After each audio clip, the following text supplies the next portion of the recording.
Glenn Rushton here, FightHype.com. How are you, mate? I'm fantastic and great to talk to you again, Nick. Mate, big fight this weekend. Obviously a change in opponent 2.5 weeks ago from Errol Spence to Yordenis Ugas. How have you thought the changes have been, and what do you see different? You've faced Pacquiao before. What do you see the difference in fighters preparing for obviously Errol Spence and now having to for Ugas? It's a big change. I don't think it's going to affect Manny Pacquiao too much. Manny Pacquiao's got a particular style, and if you watch him through various opponents, he doesn't change a real lot.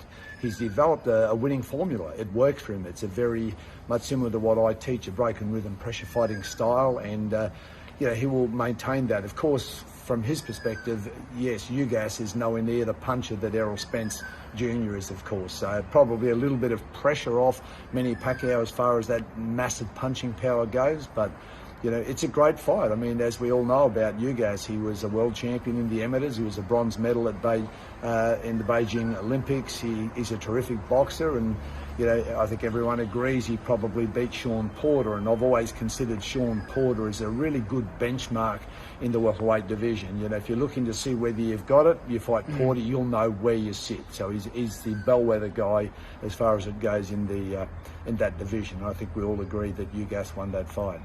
Split decision, obviously lost there with the WBC title. You've had so many fighters, Glenn. Have you ever had situations like this where 2.5 weeks you've had to completely change a game plan and then obviously get ready for a new opponent?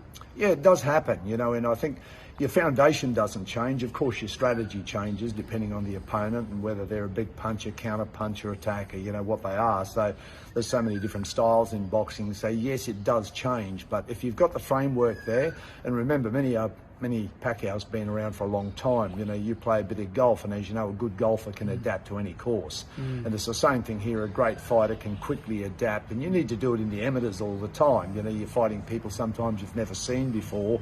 You jump in the ring, and you've just got to learn on the job. So I don't think there'll be a problem with Manny Pacquiao adapting to Ugas. He's a counter puncher, a great Cuban boxer. They're all terrific at gap control. They're good counter punchers. They're very slick boxers. But Manny's fought a lot of people like that. He's 5'9", but that's not going to bother Manny Pacquiao. He's fought in people like Vargas that are over that and so forth. So the height won't be a problem.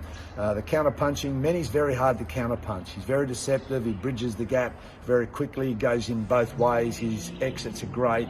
He's very hard to counter hit. So counter punchers can struggle against people like Manny Pacquiao. There have been some counter punchers like Marquez that have fought him very, very well.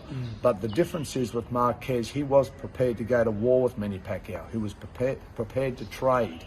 Whereas people in the early days, as you know, with Ugas in the World Championships, he got dropped a couple of times, and people always thought he had a bit of a glass jaw. Well, I tell you, Manny Pacquiao's going to certainly test that jaw, because when he comes in fast, if he sniffs any sort of sense of weakness there, he'll capitalise on that very quickly. Does it amaze you, Glenn, in 2021, at 42 years of age, that one, Pacquiao's still fighting, and two, he was locked in to fight Errol Spence. He wants to fight the best in the world. It's amazing, isn't it? Absolutely incredible. I mean, it's a testimony to Manny Pacquiao, his team, his courage. He's a genuine warrior, which is what I said to him after the fight with Jeff Horn, in the ring. He's just an incredible warrior. He's so disciplined. And the thing I love about Manny Pacquiao is that his work ethic is just insanely good. He loves to train. He just really enjoys it.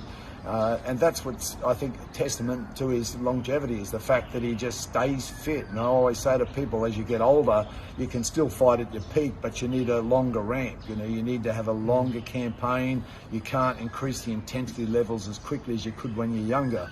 But Manny Pacquiao, he just loves to train, and he's aging slowly. Okay, so the clock is being very kind to him. And as I said, we're looking forward to this fight. It's a fight that I still think Manny can win, because I don't think, as good a boxer as Ugas is, I don't think he's quite as tough as Marquez.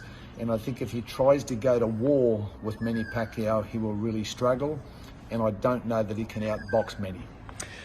2015-14, you started to say to yourself and your promoter at the time, Dean Lonigan, that you wanted to fight Manny Pacquiao. Obviously, 2016, you did the Ali Faneka fight in New Zealand. It got closer and closer, becoming a mandatory for that world title fight. You are the last trainer in the world to conduct a plan to beat Manny Pacquiao. How did you do it? Well, as you know, I crafted a 10-point plan. After hundreds of hours of study, I just studied Manny over and over and over, looked at, as you know, one of the sayings I have in boxing is there is a way. I always believe there is a way to beat any boxer on the planet. And because I go in with that belief that there is a way, then it's just a matter of me finding that way. I've been in the fight game nearly 5 decades now, about 50 years. So, you know, I've studied fighting, whether it's weapons, unarmed, you know, martial arts, boxing, and always look for weaknesses. There are weaknesses in every fighter, and again, it's applying your strength to their weaknesses. So you've got to make sure that that's what you're doing in the fight. Your greatest strength, and you direct them to the weakest point of that opponent. I believe that 10-point plan, which I've never published in full at all, because out of respect to Manny Pacquiao, I thought I'll wait till he's retired before I release that. But it was a carefully crafted 10-point plan, and I said that we can bring Manny down with, and both Jeff and I totally believed that we would win that fight. We went in with 100% confidence, 100% belief, and as I said, at the end of the day, he's just a man. And we got the job done. But, you know, I did say that I believed Manny Pacquiao would go on his winning ways. Some people were saying that he was old or was past his best, and I said baloney. I believed he would come back, and I predicted him to beat Matisse, Broner and Thurman. I said he would beat all of those fighters because I believe that Manny is still good. Now, he's had 2 years off now. This is a real test. Since 2019, he's fought. Yeah, that's right. That's right. Yordenis Ugas has had a year off, of course, but 2 years off when you're 42 years of age is a fair break. It will be interesting, but I still believe that Manny, you know, the legend that he is, the war horse that he is, I believe he's going to come and deliver a great fight on Sunday. And like everybody else, I just can't wait to see it. You were up close to Pacquiao, obviously, in 2007, and you got the best seat in the house. What does Pacquiao do so well that surprised you on that day in 2017 that maybe you weren't prepared for? Or yeah, there's nothing he did that I wasn't prepared for. I expected Manny. He was exactly as I thought he would be. No better, no worse. He's a machine. I did say to Jeff, though, after the first round, and there's some great footage of this where Manny turns back and looks at Jeff as Jeff's walking to the corner, and I said, now he respects you. I said, and it was just a wry smile on Manny's face, and I think he thought, shit, this guy can fight. You know, I'm in a fight. And I think he realised that. So, no, it was just one of those days you'll never forget. You know, it was an amazing experience, and certainly I was still right to the last round when Jeff had Manny pinned on the ropes as the bell went for the last round. Manny was still giving his absolute all, you know, and this is a true warrior, you know, that is prepared to die in that ring. So, do you feel since Pacquiao's loss, it was a close loss for Pacquiao's team, that sort of gave him a bit of a kick up the arse? So we talk about Broner fight, you know, Vargas, obviously Thurman, some of the opponents that he has fought. Do you think now that he got a little bit of a kick on from that? I think so. I think it woke him up. I think so. I think we all need that from time to time. You know, we always sometimes go into cruise mode and we think that, you know, we fail to remember the number one thing is you must respect every opponent, everyone who climbs through those ropes. I mean, we're always only one punch from being on our backsides, and I think that he realised that. And, you know, I think it was a bit of a wake-up call, and he went back and he said, no, I've got to be really disciplined from here on in and, you know, get the eye of the tiger back. And I think he's turned up every fight since then, and, you know, so he did learn. 2015, your fighter Jeff Horn was there, Mayweather versus Pacquiao. Did you ever roll the tape on Mayweather versus Pacquiao? I know Mayweather's a completely different style of fighter to what Jeff Horn is. 100%. Yeah. 100%, obviously a lot different. Did you ever roll the tape on that? Yeah, you know, I looked at all of the footage, every single piece of what I considered to be relevant footage. I weighted all of that footage in terms of relevance, and, you know, I did so much analysis on that fight, it's not funny, because I was absolutely determined that we were going to win that fight. There was no doubt in my mind. We had to win that fight. We were going to win that fight. So, you know, as I said, I've never worked so hard for a fight in all my life as that fight. So, you know, I believe I know Manny backwards. I wanted to know him that well that I felt that I knew what he was thinking. So, you know, and certainly I watched Mayweather. Of course, Floyd Mayweather has an incredible skill set, as we all know. So, you know, he has incredible speed, awareness, gap control, and the only other fighter I see on the planet that's close to that in terms of awareness and cat-like speed is Terence Crawford. moving forward. So there was some talk yesterday, I mean, if Pacquiao, we look forward, he gets through Ugas, which is expected to win, you know what I mean? It's funny. You're prepared for Pacquiao, you beat Pacquiao. You've also fought Crawford. If it was a potential fight, Crawford versus Pacquiao, Pacquiao versus Crawford, what sort of a fight and expectation would that bring? No, it's an insane fight. Of course, the whole world would love to see a fight like that. Two incredible boxers, two of the boxers that I have the utmost respect for.